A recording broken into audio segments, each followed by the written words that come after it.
Welcome back, everybody, to my channel. First of all, wow, what an incredible story Attack on Titan has evolved into.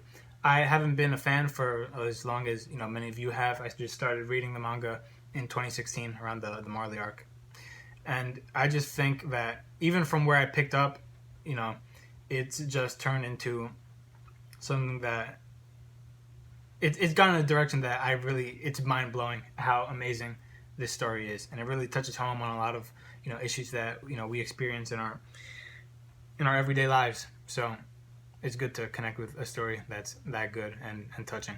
I really want to talk mostly about just some ideas and hypotheses that I've been thinking about for the series as a whole. For example, do they live in a deterministic universe? Is everyone stuck in a time loop? Are these all the events, the single dream of Ymir? These are just some things that I've been trying to connect the dots on. Hopefully I can get your help and insight, and we can share these ideas and just talk about it and connect as the story continues to unfold and blow our minds, kind of like how Eren blew or Gabby blew Eren's mind. I totally ruined that. But we'll just leave that in and continue. What if certain Eldians were fated to be certain Titan holders? So as you know, the last video I mentioned, I predicted that Porco would die a chapter early, but just the idea of him being like a martyr, kind of how Marcel and Ymir saved him. It was partially luck, but there's a pattern and behavior that I noticed within the Jaw Titan, as well as just all of the other Titans. For example, Bert, Armin are the two Colossal Titan holders. They have similar personalities and behavior. Kruger, Grisha, and Eren fight for freedom. Similar to the Attack Titan, he seeks freedom. And Tom and Zeke were both the nihilistic, intellectual, type of people. So, I mean, the only thing that would not support this is the Armored Cart Female and Warhammer Titans, because we don't know who the previous holders were. However, here's what led me to believe that Porco would somehow sacrifice himself to save Reiner. Here's a quote from The Alchemist, if you've ever read it. The Alchemist says to the main character, Santiago, if something happens once, it may never happen again, but if something happens twice, it will definitely happen a third time. And so, as we've seen, Marcel saved Reiner from Ymir, Ymir saved Reiner and Bert from the Mindless Titans in chapter 50, and so the opportunity presented itself a third time for the Jaw Titan to be the savior of the Armored Titan, when Porco willingly let Falco eat him to save Reiner. So, I think to me, it's something more important than the Titan shifters and just passing down the powers of each individual Titan is the ideologies that they pass down as well. So the people in if they live in a deterministic universe, or if they have free will to an extent, or the just total illusion of free will, they can be influenced by unseen forces like the Titans, who, by the way of the path, they seek the Eldians who are fit to inherit them based on, the people's ideas, beliefs, and that sort of thing. For example, the Attack Titan looks for freedom, and it seeks out the adventurous, freedom-seeking Eldians. So the Attack Titan, through Kruger, kept his eye on Grisha from the day he left the internment zone, and to see the blimp. And then as the Owl, he pretty much sowed the seeds of revolution in the minds of the Restorationists, and pretty much made them believe that he was leading them to victory, when really he just kind of presented them with information that would not really subvert their beliefs, I guess, but help them go in the direction that the Owl wanted them to go, so that Grisha would pretty much come into contact with the Owl and be in a situation where the Owl could safely pass on the Attack Titan to Grisha. And then so Grisha goes into the walls to complete his mission, and he gives birth to Eren, and notices that he, as well, is, he seeks freedom. He wants to go beyond the wall and be a scout and see the ocean and all these things. And similarly, the Beast Titan, in the same way, he would seek the nihilistic, intellectual, type of people. So, because the Tom and Zeke both shared the sentiment of wanting the Eldians to never have been born at all. So I guess let's get into the why/how, and I'm just pretty much guessing here, but let's say the Titans have it's a 2,000-year cycle where the Titans battle and they actively want to break the cycle and end the suffering, etc. So this is possibly I guess it would go along with people who believe that Eren wants to collect all the Titans for himself and to possibly unite into the one single Ymir, where possibly a new deal can be made and the new cycle can begin in, I don't know, maybe 2,000 years from now. So, I mean, basically what I'm saying is Eldians are merely vessels for the Titans. And so the 9 Titans all broke from Ymir, but they're still part of Ymir, and they are connected through the path. And so the Titans obviously battle and transform on the physical material world, but the true fighting is done on the spiritual plane and the dimension which transcends the worlds that the Eldians and, the world that they live in. So obviously this all began when Ymir made a deal with the source of organic matter, or the devil, depending on which side you believe, and began the conflict of the Titans, beginning the cursed history.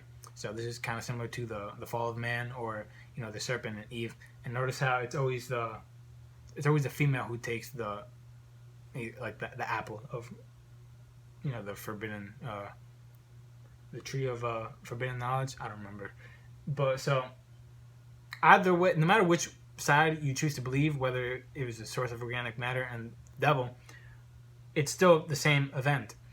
And that kind of alludes to what Kruger was telling Grisha, that there's no such thing as truth. Anybody can be a god or a devil. That's like sort of moral relativism, but the truth, let's say with a capital T, can never really fully be realized, but we strive for it because as time moves on, information changes and we learn more about the world, and so the truth is always changing. Similar to how we can never really reach our potential because, say we do, just a new potential emerges, and so it's always something to strive for, and it's something that transcends our physical limitations. And so so an example would be, I'm going to do my best to describe this. I'm not a scientist, but science describes matter as physical substances which have mass and take up space and are comprised of atoms. Atoms vibrate at certain speeds, to create the phases of matter, solids, liquids, and gases. But there's still empty spaces in the atoms and between the atoms. So even though this pen is, to me, it feels solid, this is in motion. There's atoms, vibrating. It only gives it the illusion of solidity.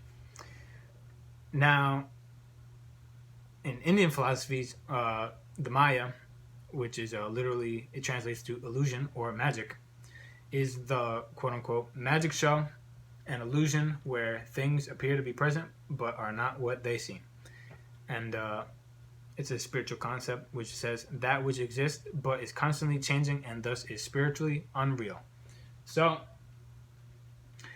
we can tie that to, again, what Kruger said, that these are two different perspectives which kind of say the same thing, that reality is not what it seems.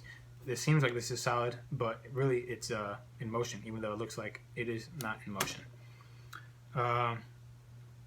Hopefully, whatever. I didn't butcher that too much.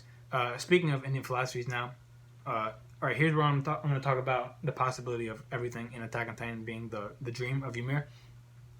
In the Vedas, life is the dream of Brahma, the creator. So Brahma opens his eyes and a world comes into being, and then Brahma closes his eyes and a world goes out of being. Now, if the events of say that's the case. Well, the reason that I thought of that was, obviously I've read up very briefly on that sort of thing, but the first thing that Eren is doing in the beginning of the series is him waking up from a dream. It was the longest dream, and it felt like forever. He wakes up under a tree and doesn't know where he is, and he's crying. And so if something happens once, it may never happen again. But if something happens twice, it may happen. It'll definitely happen a third time. Well, we will see about that, because so far it's only been twice, right? That Eren's woken up from a dream. After Grisha's memories of seeing Dina get turned into a Titan, Eren wakes up crying from the longest dream, asks, "Where am I?" before realizing it was his father's memory, of course, but it's a very interesting parallel. One of the main things to note, though, is that Eren, he has the dream of, when he's under the tree as a child, he has a dream of seeing Dina eat his mother, prior to him becoming a Titan. And he saw, of course, the death of Hannes and a whole bunch of other weird shit that flashes, like the dolls. He was able to experience that, or at least witness future events without any Titan powers. Maybe because it was decided by the supernatural, Titan, forces, or like, the paths. But it was pretty much like decided that Eren would eventually become the successor of the founding Titan, if not just the attack Titan. So the other thing is, the dream in the anime is different from the manga. In the anime, we get like the flashes of a lot of the like the windmills, the Titans appearing out of nowhere, the smiling Titan eating Carla.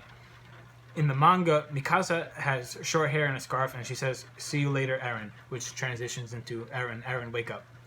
And then Eren wakes up and asks, when her hair got so long. And in the anime, it's, just in the flashes, as I mentioned before. So that would be, I think, a good point to investigate further, I think. What could that mean? So, because Mikasa currently has short hair. So that's something to point out. And I think it was the last chapter or the chapter before that, she kind of made a whole big deal about leaving her scarf. So we'll see how that plays into it, I guess, in the chapters to come. Now, imagine you're Grisha, right? And right before you inherit the attack Titan, Kruger tells you to not only complete your mission, but to save Mikasa, Armin, and the others. Not only do you not know who they are, but neither does he. And after inheriting the new Titan powers, you run by foot to a civilization with 3 giant concentric ring walls where people who believe they are the last surviving humans live in ignorance of the reality of the world around them. In this society, you marry and have a child who you name after your Titan predecessor, and his best friends are the 2 people he told you to save by completing your mission. Now, what the hell is this all about? What is going on here? This is kind of going into the time sort of theory. Since Kruger mentioned Mikasa and Armin, and then questioned who they were, the memories didn't belong to him. And Eren, but Eren knows who they are, obviously. And so when Eren is recounting his memories of Grisha and Kruger to Armin, he's sitting in the positions that Grisha and Kruger are. So first, he's sitting like this, crisscross applesauce like Grisha, and then he kind of goes like this and turns to Grisha, but now he's from the perspective of Kruger. So Eren not only sees the past, but he's living it. It's happening to him. So he's sitting like Grisha, as I mentioned. So Kruger and Grisha's conversation is happening in a sense at the same time that Armin is having the conversation with Eren, with Mikasa in the cell next to him. So not only is he remembering a conversation that he had with himself before he was born, he was actively projecting his memories into the past from his current timeline. So, meaning the past, present, and future are kind of all happening at the same time, which is a bit different from the time loop theory, but I have to think about that a little more, I suppose. But basically, if the Titan shifters are all connected to the previous and future Titan holders, it could have serious implications. So, for example, it was, Armin not only witnessed the colossal Titan kicking the hole in Wall Maria on that fateful day, it was him who did it, right? And so, by that logic, Eren would be the one who made the deal with the source or the devil, right? So, these are just some things I've been thinking about, trying to connect the dots, and I would like to hear your input on them because it sounds fucking crazy. But this is a crazy series, and I'm enjoying every step of the way and can't wait for the new chapter. There's a lot of material to cover, lots going on. So again, thank you very much for watching. Like, comment, subscribe, but more importantly, share these ideas with people. I'd like to hear from you. So thank you again.